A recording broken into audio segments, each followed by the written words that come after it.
Okay, let's kick it off. Hope everybody is having a good Friday afternoon. Obviously, today's webinar is female game specific, which is fantastic, and we're focusing it on stretch and support for the female youth player. So we're really lucky to be joined by two coaches who are extremely passionate and experienced in working with young female players.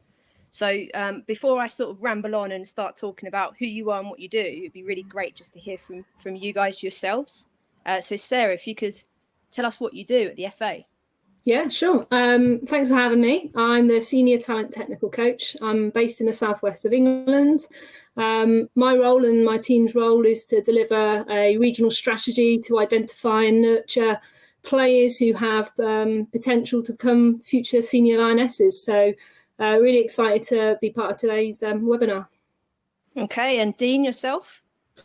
Yeah, thanks, Amy, for having me on. Really appreciate it. And afternoon, everyone. So my role is the technical director at Chelsea FC Women's Academy. So overseeing player development really from under 10 all the way through to under 21, and hopefully supporting players into transitioning to the pro game. Fantastic. So today's webinar, what should you expect? So hopefully some insight into how and why our guests aim to maximise the individual potential of the players that they work with. Obviously, the conversation is contextualised with to some of the country's best young talent. However, it's really important to emphasise that a lot of the messages we feel from today are transferable into grassroots football and even professional senior game football, because ultimately it's about supporting the development of individual players. We've also got Robbie Pringle behind the scenes in our chat box today. So Robbie is a women's national coach developer.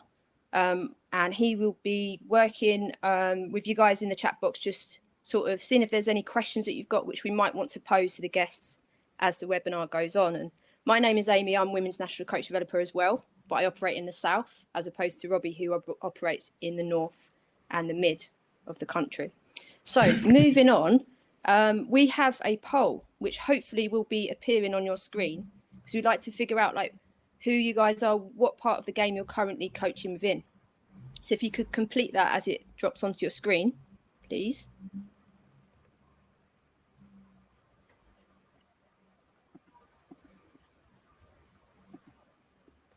Brilliant. So I'm going to check into the results of the poll as they come through.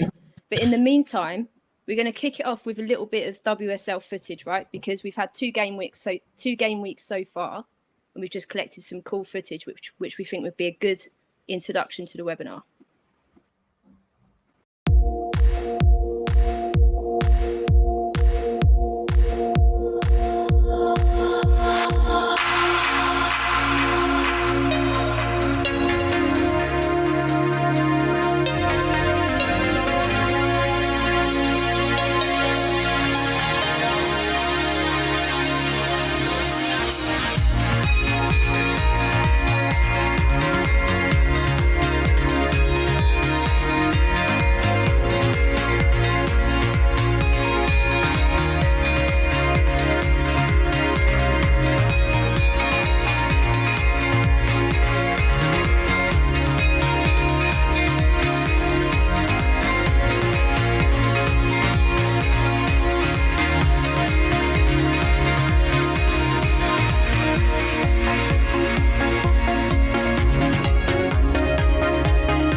I think we might have had a little bit of technical issues with seeing the complete video, which is a shame. However, it's the message we're really trying to get out of showing the video from the last 2 weeks in the Women's Super League is these players are obviously operating in the highest level of the game, and yet they're also still developing. And every player is so individual. So they're playing within that team framework, but they have that individual journey and individual capabilities. So that's kind of where we want to start with this, that sort of evolution of like, how do players get to this point? What's their journeys? And how do we squeeze the most out of the players? to maximise their potential. So I'm going to introduce this question to Sarah to start with. Really, is just on the back of that. So in your environment, in terms of maximising potential, like what should players expect when they're with you, and so how do you get them to become the best that they can be? Sure. Like I think in the like pathway event environment or camp environment that we have with young lionesses, I think there's a real approach that is multidisciplinary. It's a holistic approach to the player, not just looking at the tech tac stuff. But before even all of that, like we want players to be who they are, and we want to help them feel comfortable in our environment and be able to bring the strengths that they have, and to ask questions and feel like it's a really supportive environment. So if we have players who feel that they can be themselves, then that hopefully provides that high performance environment for them to develop.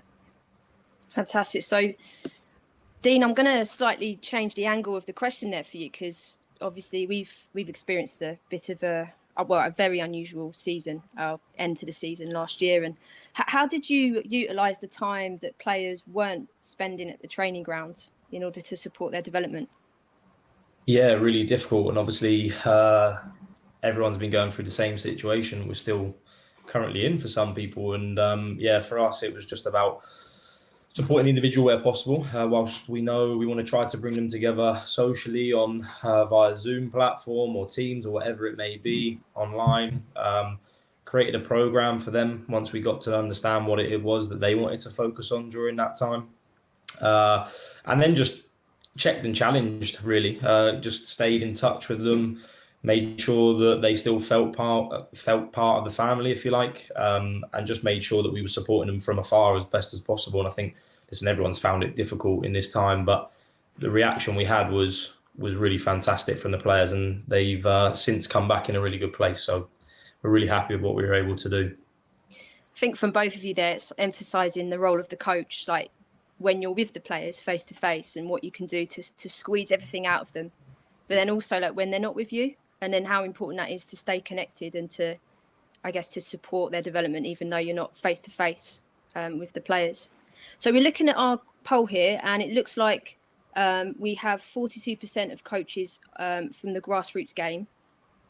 We have quite a number of people, 22% from regional talent centres, regional talent clubs, plus a mix from other contexts as well in the female game. So that's really cool. So hopefully everybody on the call will be able to take some really interesting messages from Sarah and Dean today. I'm sure they will. So moving on then to the next slide. So I guess let's start to define like what is stretch and support, because obviously it's the title of the webinar. It's what everyone signed up to listen to, but what do those words really mean? So Sarah, could you kick us off with this one and just sort of explain what those words mean to you in your context?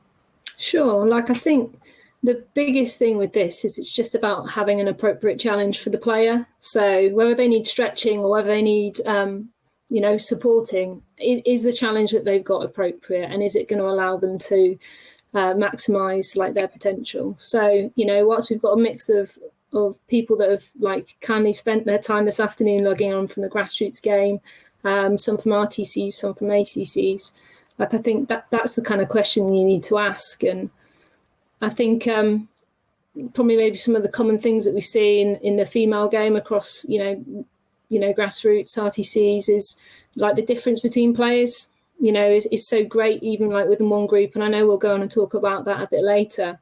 But you will have those within that group who are really striving and really need that additional challenge. And I suppose some of the kind of examples and context I can bring to this is, you might have some girls within a team, whether it's a grassroots team maybe, that might also get some contact training alongside within your grassroots club with the boys section, or within a club that's got an academy or pre-academy, spending some contact time training with and against boys where they might need a stretch around higher intensity of training or physical challenge and stretch.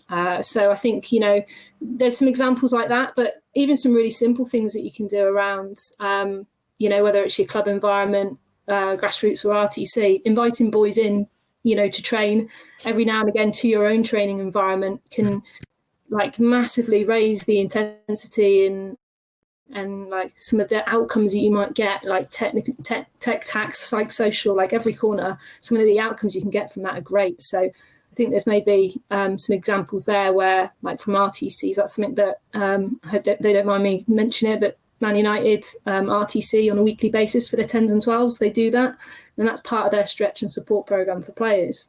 And that might not be something that you want to do every week, but it's just something that you could do to develop the right thing for the right player at the right time. No, some really good stuff. And I think the key thing in there as well is specific to the female game is that a lot of teams might operate on that double age band.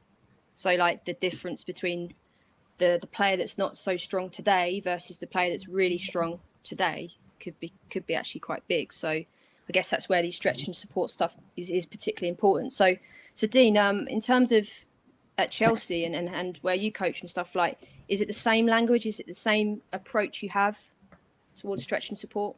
Yeah, I mean, ultimately, we all know that every player at some point will need to have either one of those two things, being stretched or just having some sort of support, or both at the same time. So for us, we call it check and challenge. So are we able to do that, one as coaches towards each other, but then to the players? And are we really planning for that and paying attention to detail when we're doing so? So how do we know it's the right thing to do for that individual? And I know we're going to talk about loads of these things later on in the webinar, but making sure that we're doing, does a player need more? Does a player need less? And we talk about that dialing up and dialing down type of example. So yeah, for us, very similar to stretch and support, we just use check and challenge. Okay. So I guess this next part is really for the coaches listening to start to visualize what it looks like in terms of a player being stretched, feeling stretched, and where they might not feel as stretched. So I guess essentially our role, I guess, as coaches is to build on the knowledge and skills that our players currently have, and we might gradually increase the support players get or increase the amount of stretch that players get. Some people will recognise this, by the way, as the zone of proximal development with Vygotsky. So as it says on the diagram, like some stuff players might find really easy to do. They don't need your help, as in circle A. Some stuff players might really feel stretched to achieve, even when they're being coached and having that support. And then I guess it's that inner sort of middle circle where players have that balance between success and failure. So just on that then, I guess if we could try to use that as the lens in terms of how we have our conversation today between Dean and Sarah. So essentially it's about challenge. What is the appropriate challenge that we're offering for players? And my question to you, Dean, on this is like, when you're thinking about your players and where they need to be stretched and with what, and when they need support, like what part of the circle is most important for you? What's most important? I mean, ultimately it's about the player, and I think you'll find that through their reaction. So you'll be able to see what it is that they react, or their thoughts, their expressions to certain different scenarios or challenges that you just mentioned there that you give to them. So that then as a coach is really important that you're able to feed off of that, to recognize that actually that's too much of a challenge right now. Whilst we need to make sure there's an element of failure in there for them to develop, of course, too much is obviously going to make sure, and that, like I say, that will come out for me with the player. That's the player will make that really clear to you in the way that they approach a situation. So yeah, just about understanding that. I don't think that there's one more important than the other. I'm massively going to sit on the fence there. I know you're going to probably try and probe me to pick one, but a player is going to need every element of those three different things at any given time. Yeah, no, I'd agree with that. Like, it probably was a little bit of a trick question in a way, wasn't it? Because actually, like, the whole point of today's webinar is that we're receptive of, as coaches, as to where that player might need to be at certain times in their development, at certain points. And I guess our role is just to kind of scaffold that learning and know when to take them into this part of the circle, when to take them into that part of the circle. So in doing that, I've described that, by the way, like as if it's easy to do. Really it's difficult. hard to do. So Sarah, like in trying to nudge the player into different parts of this circle at different times, like how do you do it? What are you looking for? How do you make those decisions as a coach? Yeah, Dean mentioned some really important stuff there in his like response to the earlier question around like stopping and noticing. I think taking time within your practice to stop and notice. I've certainly been guilty of through like developing my own coaching practice of like maybe trying to like hustle in the session and kind of keep the intensity to like a certain level where actually sometimes you might need to step back and almost like look at how a player is responding to a certain challenge. So, you know, what is their body language like? Are they getting frustrated? Are they bored? Like, you don't like, sometimes you might notice some of this stuff, but sometimes just as simple as like just asking the player, like, how are you feeling? Like, how does that feel to you? What have you noticed? Is really important. And I think it's that you don't need to stop the group to ask a player that question. You know, it doesn't have to be like a show. It could just like be as simple as a little kind of drive by with a player and a quick, you know, word in their ear about how they're feeling. And I think sometimes as coaches, maybe, and again, I've certainly been guilty of it, trying to solve the problem, you know, and trying to make it easier, maybe so they solve the problem. But actually, it's really important to recognise it's okay that they're making mistakes, and actually we've got to be okay with that so that they, I suppose, replicate that being okay with making mistakes and failure, because I think like they can feed off of that too. And I think it's really important for us to give players the tools to problem solve, you know, find strategies around things when they get hard and try and support them with that. Amy, can I just add something quickly? Yeah, go on, Dean. I think it's really important to also think about how, you know, we talk about reflecting as a really easy thing. And, you know, for me, it's about, and I know we'll talk about it later, around working together as a coaching pair or a coaching team, if you like. But for me, it's really important that we help each other with that, because you're not going to see everything. You're not going to notice all of that when they aren't really in a good place, or a player is a tricky one that doesn't quite let off exactly how she's feeling in that moment. And that's where it really is down to not only the player having some ownership and talking about that, but the rest of the staff that are within that session also making sure that we're checking and challenging appropriately in relation to the planning you've put in place. No, it's an excellent point, Dean. It's a really, really good point, to be fair, because, yeah, it's not always obvious. Really hard. It's a really hard thing. Yeah, it's a really good point. So leads us quite nicely, actually, into the next part, which is let's talk about what we know about female players. Obviously, you guys are really experienced in working and coaching with female players. So I know that we know that every individual is an individual, despite their gender. But from our experiences of working with girls and women, we might be able to pick up on some nuances or themes that we believe might be specific to how female players prefer to be coached or learn best. So, Dean, I'll want to ask you this question first, really, because I think you've got a little bit of a different perspective on it. So what's been important in your experiences? How do you perceive working with the female player? For me, I think you made a really good point at the start around recognising people as people, regardless of gender. It's irrelevant in most aspects. For me, probably the biggest learnings that I've taken from that are that to treat them exactly the same as I would anybody.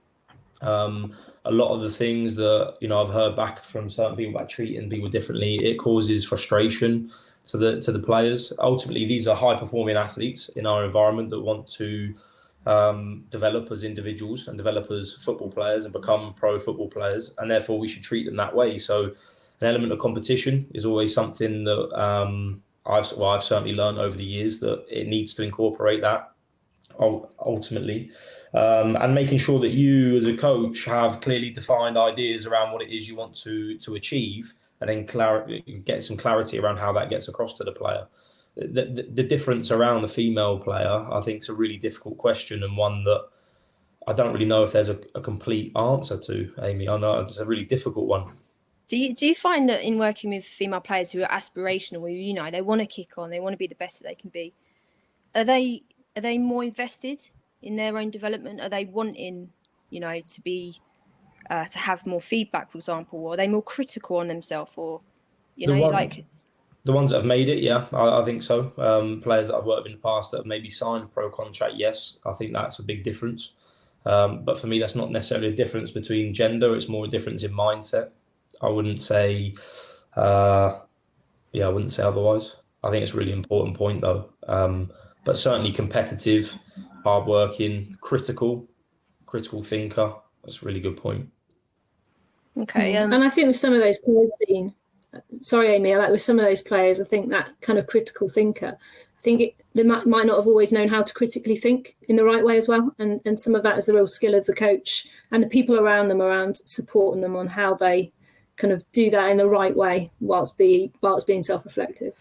Yeah, critical thinking isn't critiquing, yes. Isn't it? Yeah, it's very different. So Sarah, on that then, what qualities do you think have been really important in your career so far in working with female players as a coach?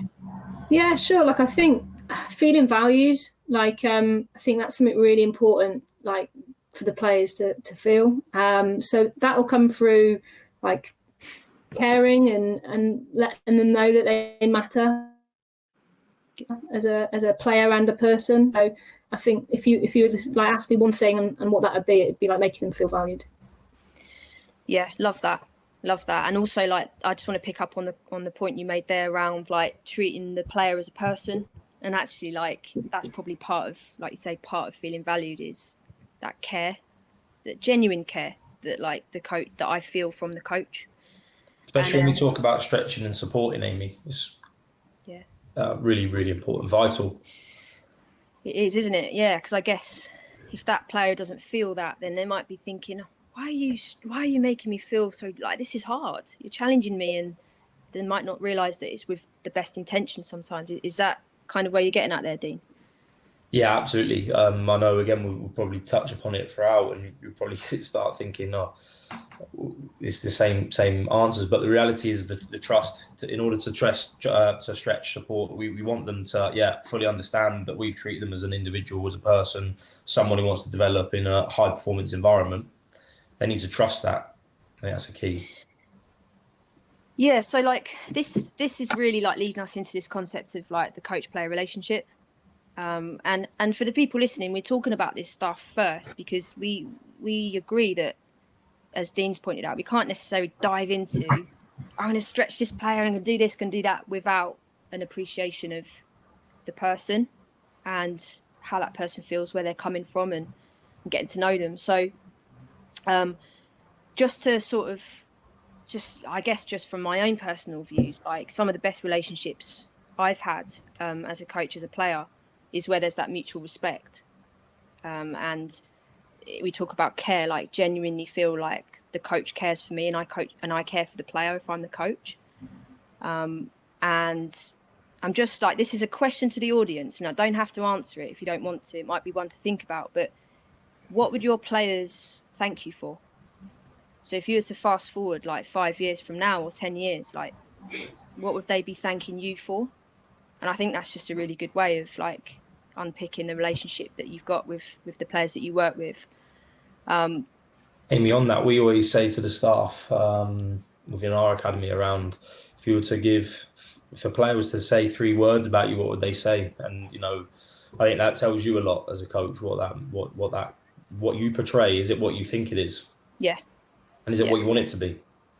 It is, definitely. And it also, it's good feedback, isn't it, in a way? Huge. Yeah. So you seem to be quite, just based upon what you said there and stuff, like, Dean, is it quite a big thing then, the coach-player relationship at Chelsea? And like, if it is, why do you see it as vital for player development? I think it's all the informal things. I think it's actually, I'm not going to say easy things, but even just the caring part, like, do you understand what subjects one of your players is going through, and if they've got an exam coming up, and if they've got a subject that you know a little bit about, can you have a conversation with them around? And all of a sudden, those interpersonal things, that starts to allow them to buy into what it is that you say around everything else. So in relation to the football coaching parts that you're going to be delivering later that day. So, just getting them in the right mindset, getting them to be on board with what it is, that mutual respect as a person. I go back to that point, not just as a coach. And the minute you can get that, I think you're able to get your points across. Ultimately, what's football coaching about? Getting what you have in your knowledge up here into their brains. Well, the best way of doing that, through simplicity communication or simple communication, and also for them listening. And if you can do that through having informal conversations with players, then I think it's really, really important. Dean, like, we've known each other for a good few years. Don't lie. Yeah. Over that time period, what have you learnt about yourself? Because I guess we all know, right, if we want to affect people, we want to influence others, probably have to be quite aware of how we're coming across in our terms of our behaviours. And yeah. Other than having a bad haircut, I think without learning about myself, I'd probably say to remain authentic, to remain who you are, be honest. I think you need to know who you truly are as a coach and as a person to therefore influence others. I think that's a huge, huge thing. That comes from reflection, which is a difficult skill. We've spoken about that. But in order to not stand still, to make football clear, that's the way I would probably say over the last 10 years of working in a women's academy. That's definitely for me been the biggest message, is how do you get what you have in here on a football level, which can be at any level, to be honest. But that information, that football information that you want to impart on your players, how do you get that across to them in the most simple way? But you need to know yourself in order to do that. You have to have a clear understanding of what it is you want to get out. And because it's simple, football's an overcomplicated game. It shouldn't be. And a lot of that down to communication. But yeah. So just to summarise that then, in terms of your key learnings from like yourself, then it's probably how you communicate your message, in terms of how you're engaging the players in how you communicate, and I guess the subtleties around your own body language in those methods of communication. And there's ways of getting it across, right? And absolutely. I would just say the two things for me to summarise would be authentic and honest, and clarity of communication. So we're going to ask Sarah to bring this to life a little bit, because just to probably frame it up, like the amount of time, Sarah, you would get to spend with players is a lot less compared to Dean, which probably makes the job of building relationships harder. So you have to have even more expertise in this area. So this is something that you've done with players, isn't it, in order to start to really build and get to know the player. Could you talk us through this for us?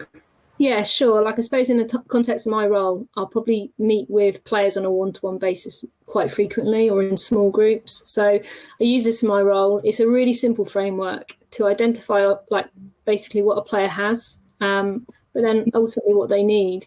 But it's really critical for me to kind of build this relationship, to really understand and have real importance on what's happening outside of the football club and what's happening outside of football, because this is massively influential on the player. So why wouldn't we want to know some of this other stuff? Like, we'll talk about school, talk about, who the key teachers that help drive them and help support them. Have they got any mentors in school? Do they love school? Do they hate school? Because 9 times out of 10, they're arriving to your session off the back of a school day. So having spent, potentially 5 or 6 hours in school and coming to you, actually getting to know a bit about that school environment for me is so important. And I suppose the team U model allows you to explore and discuss, talk to me about your family. Who's in your family? Have you got any pets? What's pets' crazy names that you've got? And, it'd be little things that you remember that make a big difference, I think, to players. So it might be then that I see that player on an event that we've got. It might be a 3-day event where you're away from home, and you're saying, you're missing your brother and sister. How are they getting on without you at home? And some of these players aren't just siblings; they're carers to people within their family, and have some really different, and they'll all have very different situations. So I just think this model, I suppose it just for me highlights in a typical one-to-one meeting with a player and a parent, or a player and a club, whatever club environment that is, grassroots or within an RTC or ACC, what are the motivations and ambitions of this player? Who is in their team? Do the people in their team know they're in their team and how important they are to that player?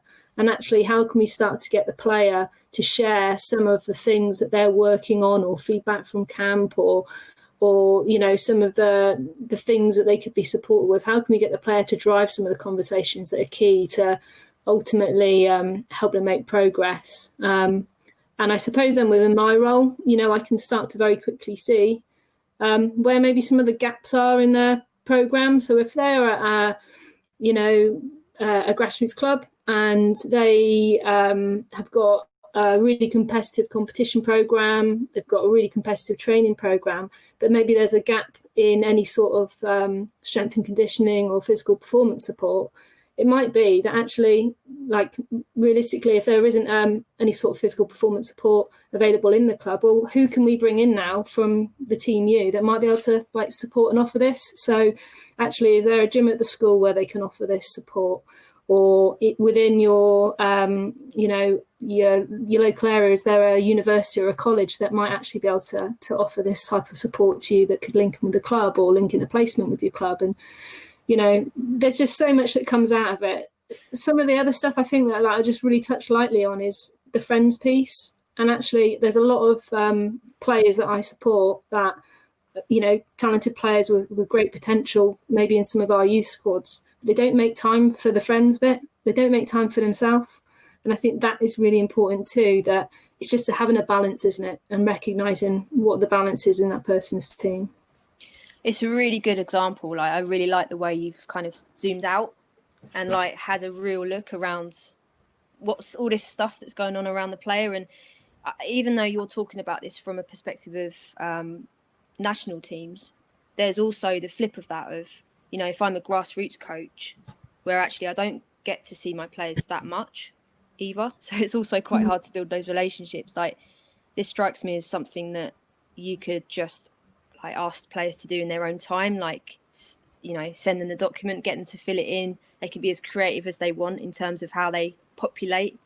And then if they want to share it with you, fantastic. And then you can start to really get to know those players even further and build conversation off that. And like, I guess this is also really quite a collaborative thing between you two, for example, because obviously you all have players, Dean, who are working with England, who play for England and play for the club. So how does that work between you two? Yeah, me and Sarah have discussed this at length, and I think the biggest thing that we always talk about is two things. One, pre and post any type of camp that they would go on, just checking in with them really, and just asking how, if it's post camp, how was the camp? Did you enjoy it? What did you learn? What did you get out of it? And then the second thing is just for making sure that from our perspective as practitioners or coach developers or coaches, how do we make sure that it's we minimize the noise? And I talk about noise as too many things can really affect the understanding or the learning. And so making sure that we have clarity amongst ourselves before we then speak to the player and understanding what went on and what was good and what could be better. So yeah, just making sure we work collaboratively on that one, really. Fantastic. Okay. Right. So this is obviously a bit of a visualization, like sort of like the reality in a way of a typical squad that you might, whatever age group that is, you've got a number of players who are playing for the same team, but are all slightly different in every regard, in terms of how they play, in terms of their experiences, in terms of their personalities. And obviously at the club, Dean, as you just alluded to there, there's big expectations and probably quite big challenges for you as a technical director in terms of minimizing the noise, getting the best for those players, but being really collaborative at the same time to benefit the player. And I guess in sort of with that in mind, like, what's important to you in all of this? Like, because obviously they represent the club and there's like a strong identity at the club. So how does that balance off with individual development?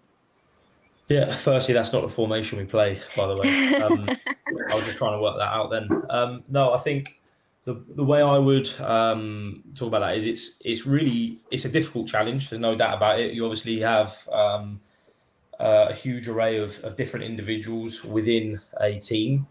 And obviously within the women's game, currently it's a 2-year age band within RTCs, which bring even more differences. We have some, half a team doing A-levels, half a team not, half a team doing GCSE, etc., etc. It's really difficult to manage that. That's without levels of maturity, growth and maturity, all of those types of things. So it's really important that we really consider the individual considerations when we're planning.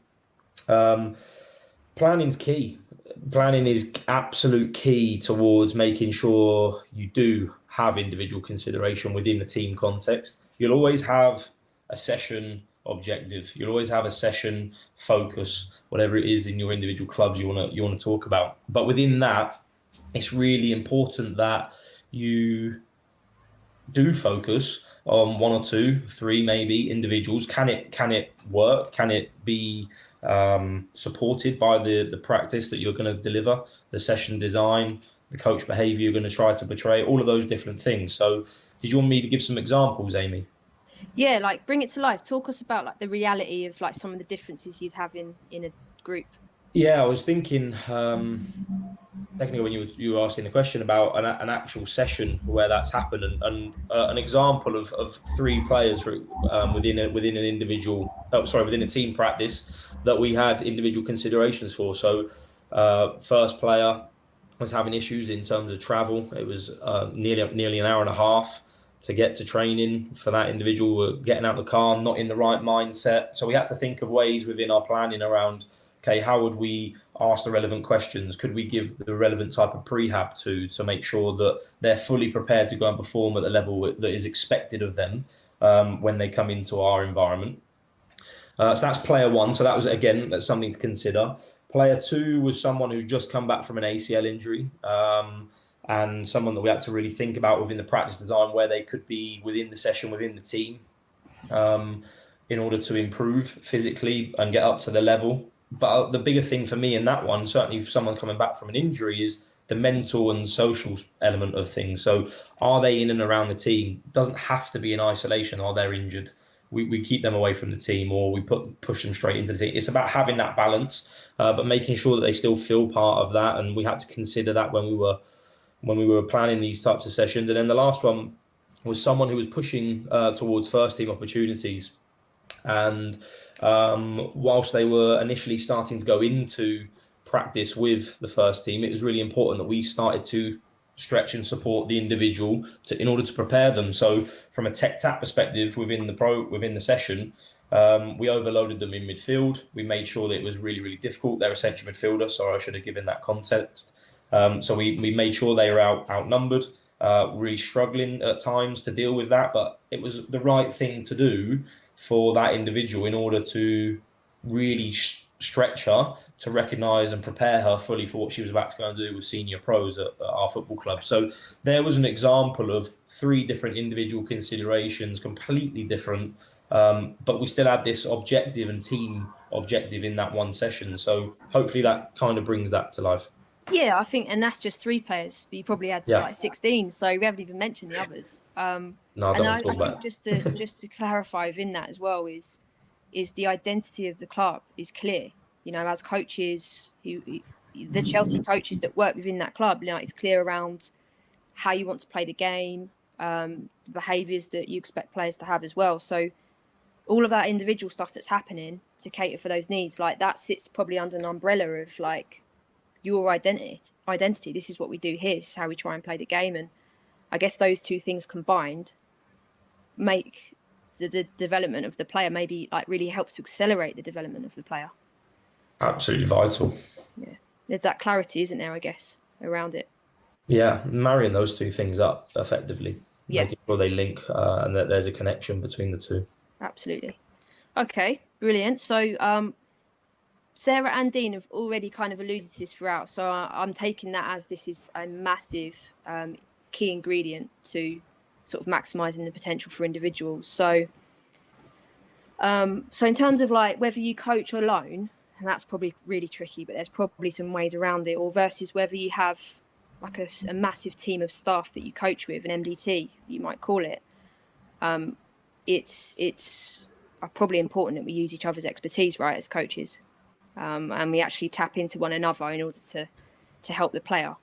So, Sarah, like I'm making an assumption that the context that you work with players within, there's like many different staff that you would link with. So, what's really important to you as an MDT, as a coaching team, in order to benefit the players? I think when we're working in an MDT, I suppose it's planning with an understanding of trying to check and challenge each other. So it might be that I'm planning a session, but I'm working with the physical performance coach around the size of the session, the timings of the sets of time and the repetitions and the rest and work to rest ratios are going to be really important in working with that particular physical performance coach, because that ultimately helps us kind of hit like the both tech outcome but the physical outcome for the session. So they're like, there might be something in there, but I think even if you don't have like a multidisciplinary team of staff where you might have a physio who's going to say, you know, in this session here, I need you to take this player out in this part and this part because it's too high intensity. Even if you don't have that and it's you as a head coach, you know, as a volunteer, you know, a parent, like whatever the situation is, I think if you've got someone with you, it's like, what can that person do to help you?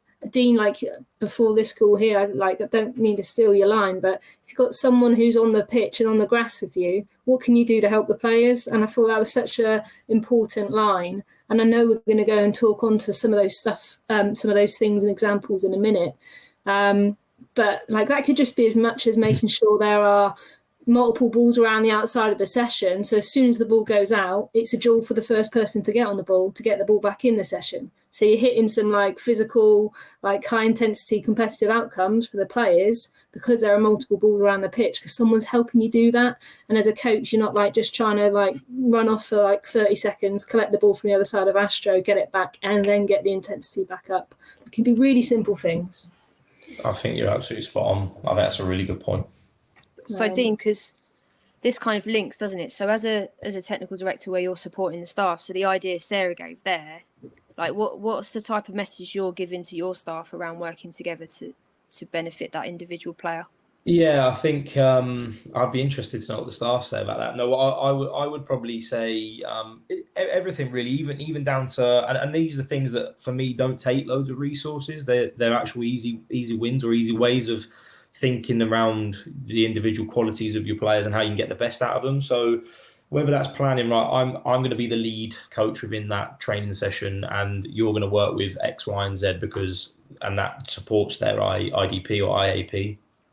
Whether that's a quick phone call to your coach and you're saying, okay, today we're going after, we're going to be working on pressing and pressing as itself is a high intensity action, meaning what I'm going to do in terms of my behavior today is I'm going to be relatively intense. I'm going to get the players up for it because rather than always me on the sidelines being, come on, press, actually, after a while, that might filter through to them that they might need to have that behavior because we all know that players will mirror those types of behaviors. So how do we as a group of staff make sure that we're collectively understanding, okay, because it can't just be Dean that does it or Sarah that does it or Amy that does it. We want to try to do it as a collective. Now, there'll be some differences within that when you're working with individual players, but for me, that's a really clear or simple example of going, you can just have a phone call. Okay, today we're going after pressing.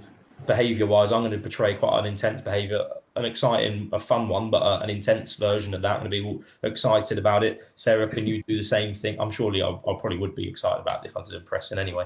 But those sorts of things. So how do we bring that to life to get players to again buy into what it is that we're trying to achieve? Yeah, and just on that one as well, Dean, I think that's a great point. But even still within that conversation, the little things like, so if I'm going after the pressing piece, like I need you to manage the goalkeeper, the back four and the midfield players. And I need you to manage it so that we're in a position that we're going to get lots of repetitions. We've got to think about where the ball starts from. We've got to think about how quickly we can turn over attacks. There's going to be like roles that you can give each other just by communicating before the session around, this is my role and this is what I'm going to go after. Can you try and manage and support this? Here's the transitions of the session. This is the pitch plan. This is how we're going to do it quickly so we maximise ball rolling time. Yeah, and I think if you then put the lens even further into those conversations, it's, okay, well, this player is probably going to like be really stretched because of the practice design and because of what we're asking of them. So can you just be mindful of that and, make sure that you're praising their intent as much as you can, for example. So then we're like getting even more further into, like you said, they're being deliberate with our roles and having those conversations. I think there's one other thing on that, Amy, just quickly, if it's okay, is just that support for each other. You're there to help help support the players, you need to support each other. So even if that's just giving each other a little bit of information, some statistics, some facts. X is working on this as an IDP in a 1v1 attacking. She only won 3 out of the last 20 1v1 attacking opportunities she's had. How can we support her on that going forward? Let's have a discussion about it. So there's also some support around how working together. Yeah, no, 100%. It's about being a team of coaches, isn't it? And using each other's knowledge and expertise and intel into how you might support the players, and which leads us perfectly into this part here, and Dean's alluded to it. He's mentioned IDPs or ILPs a couple of times. And I guess this is a conversation we wanted to have on this webinar around what's the pros and cons of that. So individual development plans, like, people do them so differently, like clubs do them so differently from each other, and probably every coach who has experienced what it's like to use IDPs has a different perspective on like what's worked and what hasn't worked. So we kind of wanted to get into a little bit of a conversation about the pros and cons of players having like targets which they work towards within the team framework. So I'm going to start with the old classic of this idea of, do we work on a weakness? Do we work on super strength and make it even stronger? Like, where do we start with something like this? And I'll ask Sarah that to start with, because I know you've got a little bit of a view on this. Yeah, I think we've really got to, like, if we're creating an individual plan for a player, I think it's really important to reflect like what they bring. I think that's really important. There's a reason why, if we're talking about a talent environment, for example, there's a reason why they've been selected to that, and that's something we want them to continue to do and be really, and not just be good at it, like be excellent at it, be amazing, be the best person that you can be, trying to bring that thing every time you bring it. But I do think in the plan, it also needs to reflect in this framework, not only the things they bring to the team, but maybe some clear things to work on that are discussed and agreed with the coach and with the player, because we know female players really value that ownership and that relationship piece. From the research that we've done, we know that they really value those kind of conversations. Now, it might be the player wants the coach to lead on that. It might be the player wants to own that, or it's a bit of a joint effort. But I do think having a balance of the two is important. But ultimately, if we're trying to support players to improve or to learn, I think there needs to be some real clarity on like exactly what it is we're going after as well. For sure. Dean, you've got a bit of a view on IDPs, haven't you, over the years, and how you've personally changed how you want them to look within the club. So what's that been for you in terms of like, how often do we set new targets, or how long do we give players to actually like practice? Like to practice. I think there's a couple of questions. There's a couple of really good questions in there. So first thing for me is that in our environment, at this moment in time, we really believe that the player needs to own a lot of that process in order to fully make sure that they're on board with it, understanding of it, responsible for it, really, because it is their development and we're there to support them in that development, but it is about their development ultimately. So ideally, we would hand a lot of that process over to them. That's not us stepping back. It's just trying to take away opinion from coach to coach of going, right, well, I actually think she needs to improve her receiving skills, or I think she needs to improve a weaker foot, or I think she needs to improve this, or I think her strength is that. Well, actually, can we get some real facts on what that looks like, rather than just always opinion, because it's important that we're honest to the player. But they lead the process. So what is it that you think you need to improve? What is it you think is your strength? I think they're the key things that we start with. Then we may provide some statistics or some facts to them to support that. And then obviously then the coaching. Now, the big thing that I think you're probably alluding to from our conversations we've had is a lot of belief that we have within our club at this moment is where possible, and I'm going to use that really carefully, as where possible, that, and it really does depend again on the target, but it should be done against an opposition. It should look as much like the game as possible, much like the game of football. That's what they're there to do. So always doing it in isolation, I think, can often lead to not just necessarily poor execution, but the decision around that. Was it the right type of decision? More often than not, that's probably what it is that's the problem, that they're able to execute that element of something, but was the decision the right one or not? Can I just add to that, Dean? Yeah, absolutely. I think there's also that element of trying to help the player to make the decisions around when is an appropriate time to practice my IDP. So there's some game states, there's some situations in practice where there just might not be a time to practice what my target actually is, because that's not what the game is asking of me, compared to like a different game where there might be loads of times. For example, if it's about running in behind, recognizing the opportunity to run in behind, or some games might lend itself to that and some might not. So I guess the emphasis is also on the player to know when to practice them and when not to as well. Yeah, absolutely. And I think, again, that bit does probably come down to the guidance from the coach, from the staff, as to making sure that it is possible to manage your IDP and challenge yourself and, continue to support yourself within the team context, if that's what we're saying. We're going to try to do it more often than not. So, yeah, that's an important thing to mention. There's another thing I'm picking up from you both is around this piece around ownership.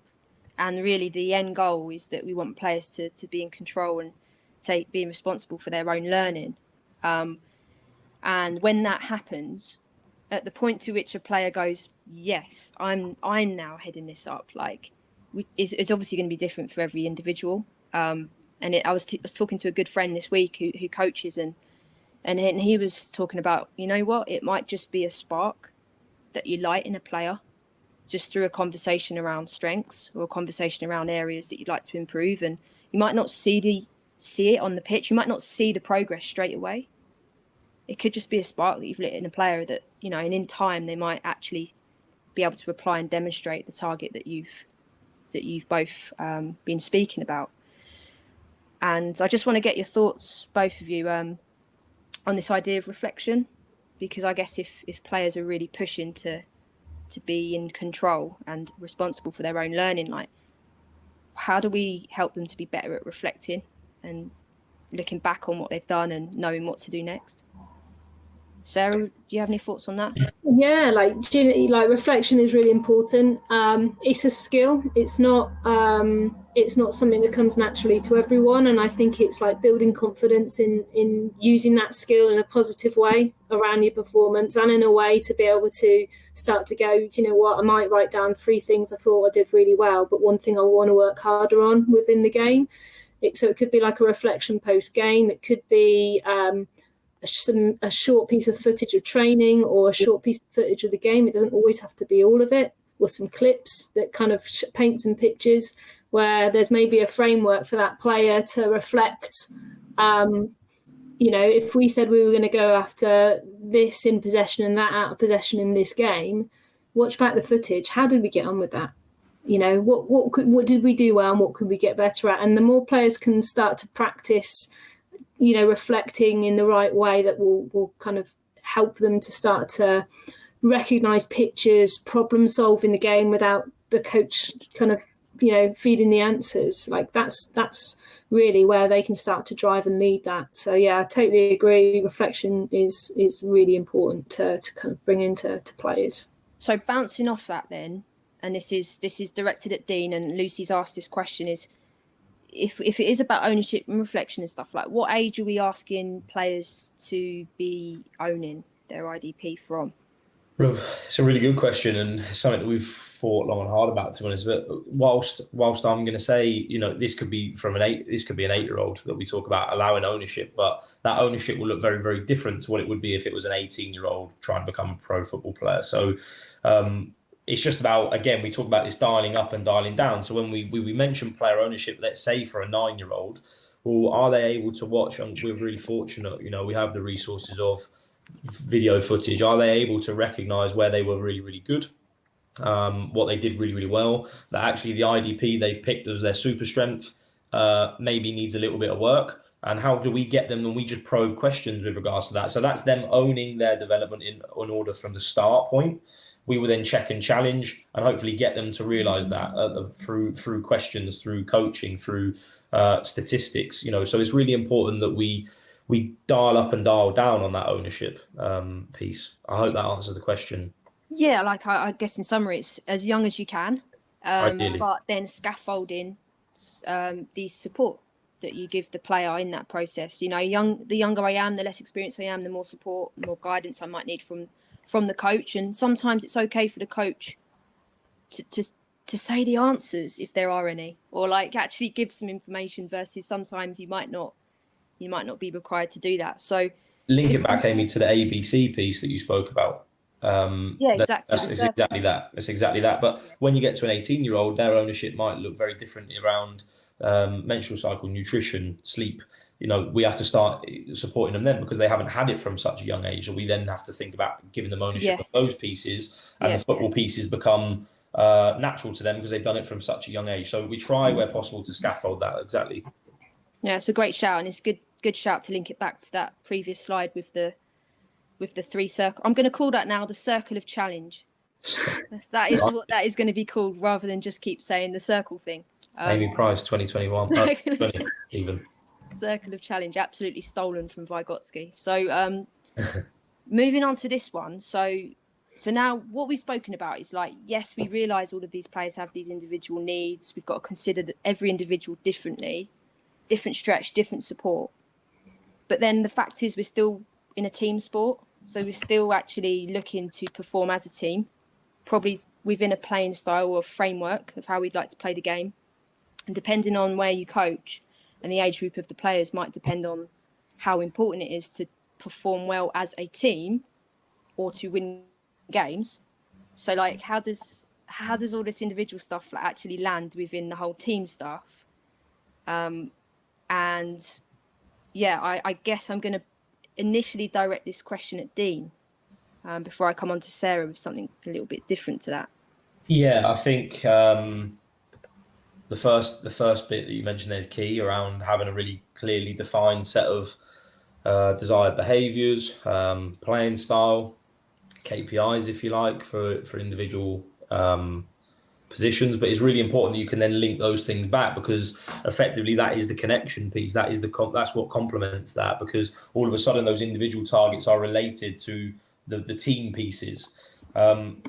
My job as a technical director in that academy is to produce individuals for Emma, not team prizes. So whilst it's really important that me as a coach, or us as coaches, think about those winning pieces, that isn't the be all and end all. That isn't just success to us. 9 times out of 10, that will start to happen when you get the individual piece correct. So all of a sudden, it becomes a byproduct of those pieces that we mentioned then. And that's quite cool, because you're obviously talking from the perception of Chelsea as one club. But Sarah, in your role, you get to travel the country and see different ACCs, different RTCs, and see how all different clubs are sort of utilising individualised coaching and balancing it off with team coaching. So what's some of the highlights that you've seen in your travels? Like from grassroots through to ACCs and RTCs, seeing some really interesting work. I think seeing maybe at the top end, maybe with some of the under 16 players turning 16 and going into 17s phase competition, or senior football even, it may be creating the right competition plan for that player, and looking at a whole season, and across that season, looking at identifying windows of opportunity for that striving player within that under 16s group to step up into, whether that's your senior team, your first team, whether that's depending on the level that you're playing at, whether that's stepping into your under 21s WSL Academy, so that you look at when those windows are and you time that at the right time for the player that supports that player against the right opposition, rather than it being an impulsive decision. Oh, they've turned 16, the seniors are short this week, or we need another player for the academy, let's drop them in, which sometimes could be really poorly timed. It could be really like a pinch point around their academic programme. It might not be the right fixture. It might be, the worst fixture you could have possibly dropped them in if you were to pick any of them out of a hat.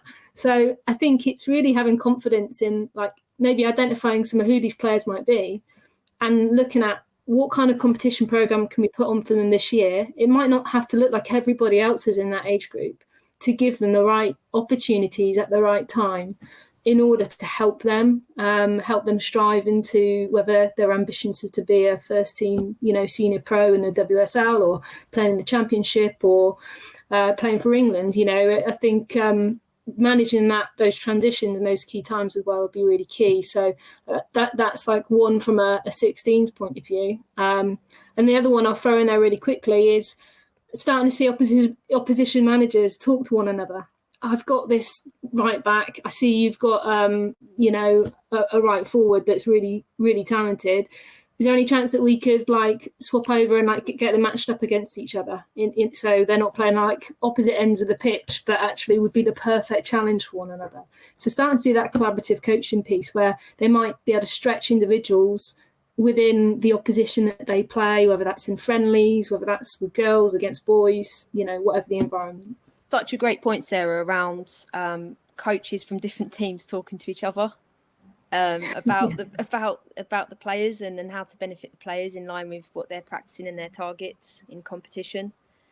Instead of maybe traditionally what we might do as coaches is I can't talk to the other manager and we don't want them to know our plans. So yeah, just to sort of finish this these last bits up here around individual learning plans or development plans.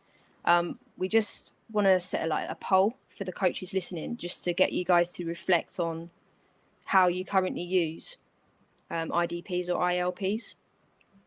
That should be popped up onto your screen just now.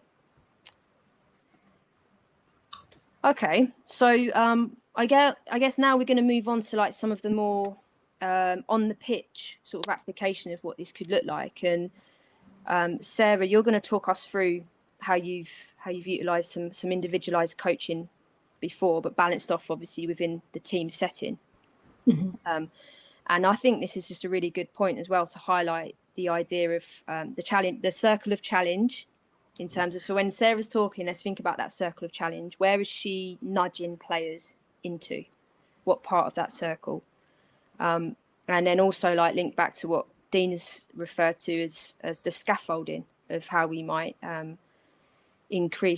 gradually increase that challenge or decrease where necessary for players. So Sarah, talk us through this. How's it worked? How does it work? Okay. Yeah, there's a lot going on this slide. I suppose where I'm at with this, this is just so you can see an arrival activity for players. This is before they even step onto the training pitch. And this is really something that, in this day and age of COVID, it might be something you have to send out prior to the session, night before or day of the session, where in this particular example, we had a classroom. This was up on the board or printed off on some of the sides. There's a flip chart. There were some whiteboards, and they just had a chance to have a little look at the session, familiarise themselves with who they are in this session. As you can see, I've put down personnel, in all the practice work that we do within events and camps. Personnel is no accident. Plan for your personnel and plan for your matchups would be the key thing that comes out of this piece, I suppose. Players can see who they're up against, what their strengths are, what they might do. And I think it allows me to spend a little bit of time to touch on what the session brief is. This is the main part of the session. This is how to look. Here's some rules. Here's some things you might do. Now go into your groups, red team and blue team, have a chat about some of the questions. What are some of the problems you're going to need to solve here? And as you can see, I've kind of, identified in the slide here, your goalkeeper, your defensive central midfielder, the number 4, the 5 and the 6, your 2 centre halves. What are some of the problems that they're going to come up against maybe in this situation and in this sort of practice? For the 2 forwards here, your 9 and the 10 who are going to be pressing. So if it's pressing as in a 4-4-2 with a front 2 here, when pressing from the front as a pair, how are they going to work together? What types of press they need to do? Starting to set some problems and get them to think about that and talk about it. And then the same here with the centre forward that's up on their own as the number 9 and the centre back that would be playing as a pair but is matched up as a 1v1. But what I've started to do in here, I suppose, is just start to layer in getting them to connect. So I don't know if you want to move on to the next slide, Amy, but getting them to connect with like what the practice is, and hopefully saving a bit of time when you get onto the pitch with having to manage the what do I do here, and where, when does play restart? Like you're kind of trying to get all of that out of the way before you can even get onto the pitch. Yeah. And just before I move on to the next slide, because there's something I want to highlight that I think is really important on this, is the idea of the players having the opportunity before the session starts to actually start to plan. So to be able to plan the problems that I'm going to set the opposition, and to plan the problems that I'm going to maybe need to solve, because it's really cool that they can see their teammates and then also who they're against. And I'm making a big assumption that the players you're working with, they're quite savvy to, the strengths and weaknesses and qualities of one another, or the players that they play with and against. It's quite and I think if we talk about the circle, if you kind of go back to that, like the players, I've designed the session around what players need to be wearing the circle. So this player here absolutely needs to be uncomfortable, based on the kind of stretch and challenge that I'm trying to get her to feel within this session. Because what player was that, Sarah? Sorry, the on their own, it says LN. Yeah, got you. Yeah, in the 1v1. So that's why she's in a 1v1. But actually in this practice, if the Blues play forward and bounce the ball into this number 9 here, JS, if she can't face up and finish within, 5 seconds, or immediately, she could bounce the ball back. So actually we've got a 2v1 here. So straight away, through the design of the practice, I'm looking at where do I want to put players in the circle? I want to put this LN player, the centre half at the back. I want her to be in a real stretch. Whereas if you look at the number 4, which is in blue, FG, I want this player almost, as the ball's being bounced around in the build the attack phase in the first square here, this player here, like Freya's almost got an opportunity to get free unopposed, but I want that for her in the practice. I want her to have lots of repetition at trying to find angles and movements and time it so that she can play forward. And then if I need to drop a player in to make it a 3 versus 4 in there, I can. Yeah, no, that's brilliant. I think it's a really good application of a lot of the messages we've spoken about so far. So I really like the phrase on this slide around what players think, say and do, because, when we're talking about the individual, what one individual thinks, says and does could be like distinctly different. So this is a little bit of a story you're telling us, isn't it, Sarah? So the previous slide was actually, here's the session, have a look at it, talk about it in your teams, come up with some plans. This is now their ideas, so their knowledge of that game that's now come out in conversation.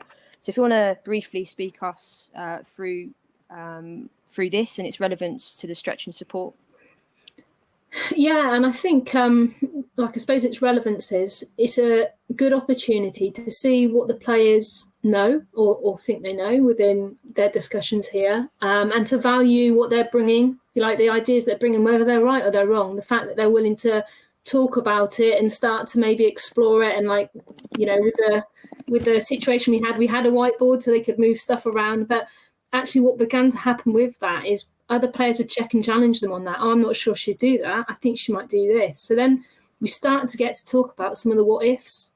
So what I'm not going to do is go in and coach in this bit. What I'm doing is I'm noticing who checks and challenges, who has some ideas, who's really quiet. But actually, that's okay. Like, there might be some amazing peer-to-peer learning going on here where actually she just wants to absorb some of that information. This is a really good example, Sarah, of the ownership piece. Amazing.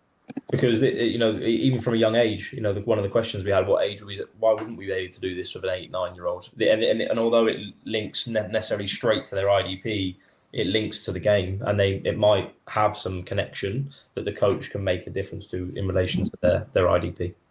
No, it's a great shout. It's a great shout and a good connection, Dean. And just to sort of finish off the story, Sarah, in terms of how this actually evolved, this is now on the pitch. And obviously, as you can see, there's the same players, the same practice, and and talk us through the bubbles that are coming out of the players and why it looks in the way it does. Yeah, so like the bubbles here, all of the players know their individual, like they all have their own individual plan. So the stuff that's shooting out, they're almost like little thought bubbles, are the things that I'm going after.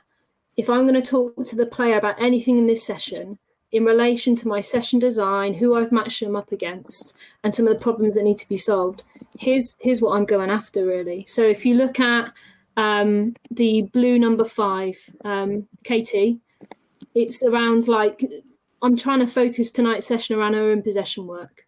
Yeah, so knowing her next play before she receives it, knowing what her next pass is. So really, what is that? What does she notice ahead of the ball being played to her? Has she noticed who's available in front of her? Is she aware of the space and the pressure and the time that she has? Or is she receiving and then looking up and deciding what she has? Because that's going to inform the movement that she makes to receive, her first touch and where she takes it. So that might be an example for Katie here as the 5. The target here that I've got, if we go back to LN, which is the back player, like the centre half player playing in this 1v1 here, I've actually kind of got 2 things here that I'm stretching her on. I'm stretching on some of her ability and capability to recognise that when the ball does get played through, because it is going to get played into this number 9 here, does she recognise moments where she could intercept the ball cleanly so that she can continue to retain possession and then hopefully play into our 9 or our 10. So is she recognising those? I might challenge her a bit with that.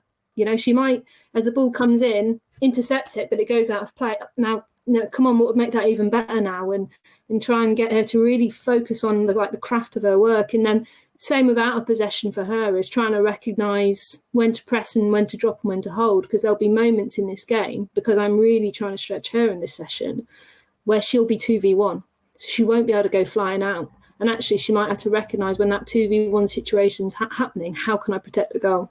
And how can I defend and protect the goal? Something that stands out for me, sorry to interrupt, Sarah, but something that's standing out for me is like how specific and detailed you are with how you're coaching this idea of looking forward, playing forward for the team, but you've got these sort of individual, like really specific around like the stuff that you want individuals to be able to like try. And like, I think just to highlight to the audience, me and Sarah had this conversation yesterday around this wasn't new to them. It wasn't like, okay, this is all the stuff you need for this session. Like you've spent a lot of work prior to this session building up and helping them to understand these targets, these things that you'd like them to be thinking about. And it's consistent, isn't it? So it's like the consistent messages, like in one session into the next session, into the competition and so on. That's it. And I think it's asking yourself that question. Now, look, you might just in the next session just focus one player whilst you've designed a practice that's going to support every player. But you might go, do you know what? I'm really going to focus on that one player, and ask the question of yourself at the end of the session. Did she really get any better at that? Did she really have opportunity to practice that with realism? Yeah. And I think that's, the skill of the coach is to try and create that realism, try and create that repetition and create that opportunity for her to practice it. So I'm almost pre-preparing some of my questions for these players based on what I know they need to work on. I'm not going to spend time on like diving headers and bicycle kicks tonight. I'm actually going after this with this player. That's important to her program to help her make progress. Yeah, brilliant. So I guess going back to our favourite image, do you guys remember what it's called? Amy Price's circle of challenges or something. Circle of challenge. I love it. So in our circle of challenge then, so coming back to this where we speak about, this potentially is a tool to reflect on as a coach. So as Sarah's just done, like you could probably tell us, Sarah, not that I'm asking you to, but you could probably tell us where players from your session that you just showed would fit within these circles. So Dean, so in terms of like how you individualize coaching at the club, what sort of challenges or issues have you encountered in trying to do something like this consistently in your coaching?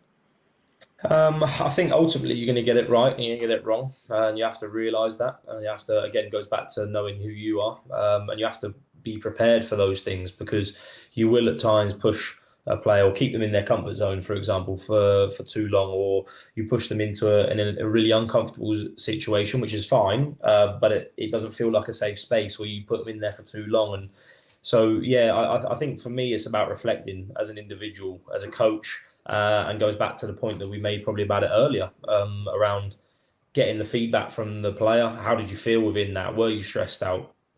Okay, great. We wanted you to be, by the way, and this is the reason why.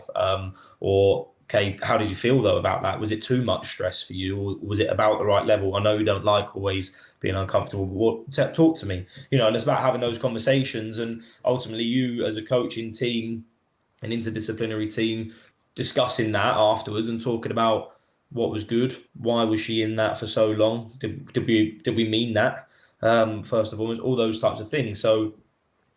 Reflection, yeah, and actually, just I know everyone's really excited to hear the results of the recent poll around the IDPs and ILPs. So 21% of people on this call says that they don't use them at all currently. 15% say that they use them a bit but not very effectively.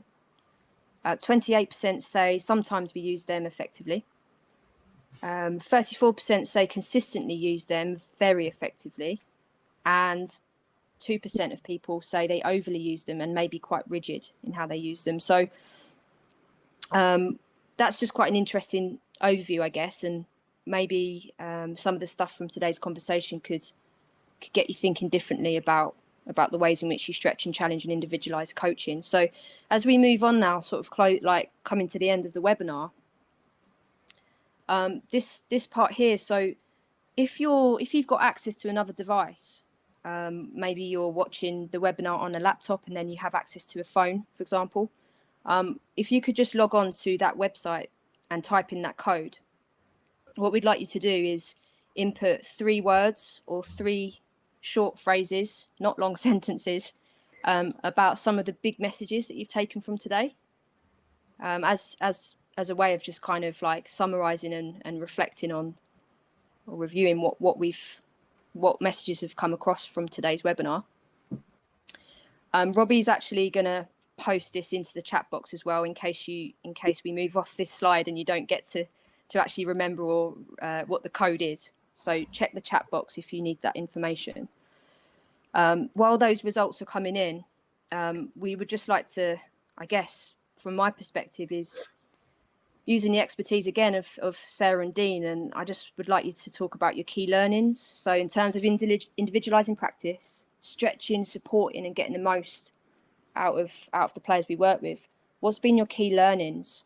And I'd like to ask Sarah that first. I think for the players that, like over the last 5 years I've been in this post, and I think the thing that I've learned is like looking at what the end game is, what's the long-term goal and aspiration for that player. And let's assume it is, playing in the, top division in the country. It's playing in the WSL and it's playing for England. And I suppose it's like, once we know where that end game is, it's working back from there. It's working back and looking at, what are the performance gaps that maybe like within their program. You kind of go back to that team me stuff, like what do they have and what do they need, and actually how can we start to bridge those gaps and provide the things that player needs in their training program, in their competition program, in their support in club, in their support out of club. So I do think that for me is like having that longer term vision of kind of where we're going, but working backwards of like, what do we need to do then? And what are the important big rocks right now and what will be in the future? Brilliant. And Dean, what about you? Yeah, I'm lucky I had probably a couple extra minutes there to think about that, and Sarah. For me, it would be going back to the point of knowing who you are. I think that's really, really key as a coach. Who are you? What are you going to be able to portray? What do you want to portray? What's important for the player to know about you and how you can connect that way. And then the second thing for me is about the planning. As a key learning for me, it's really important that I really hope that I've stressed that enough today to sort of talk about how that planning can really evolve, and how it can really support the individual within the team context. And hopefully that's been able to come across. So yeah, they're the two pieces from me. Yeah, and like I totally would echo that. Like the planning piece is so critical, and it's the thing that is the hardest thing to do when you've got like, and like we've all been there, like full-time job or multiple jobs, you know, and they're having to plan on top of that, and having to, you know, whether if you're in a team where you're managing your facility hire, your referees at the weekends, you know, what pitch you're going to be on, is the opposition turning up, who's available, and then all this other stuff. Like, it's difficult, but that's where you might have to focus it on a few, as well as wrapping around the piece around the team as well, that allows you to like push on those individuals within that group and support the whole group as well. Great. Yeah, I think that's really nicely summarised. And I guess just from my perspective as listening to you guys is, yes, it's about planning, but it's about being prepared to change and to tweak that plan and to be receptive to the players' responses as they move within the circle of challenge to different points, as they're being stretched, as they're being supported. And just being kind of receptive to that and ready to change. So I guess I just want to thank you both for sharing all of your sort of information and knowledge and expertise in the area. It's been really insightful to have that opportunity to listen. And I really hope that the people listening, like, there's some stuff that you could take away, whatever context you work in, like we say, whether it's grassroots, RTCs, ACCs, WSL academies, or even the senior game. Just some stuff to get you thinking differently. What you'll see now on the slide is what you guys have just inputted into the website. So there's obviously some big words that have come up there, which you share in terms of what you've taken from the webinar. And there's some smaller words, which maybe weren't as shared. So yeah, it's really interesting. Thank you very much for Simon behind the scenes, by the way, who's just worked his magic technology wise to make sure that worked. So really appreciate it. And we hope to see you all soon. Thanks you, everyone. Thank you. Thank you, Thanks, guys. everyone.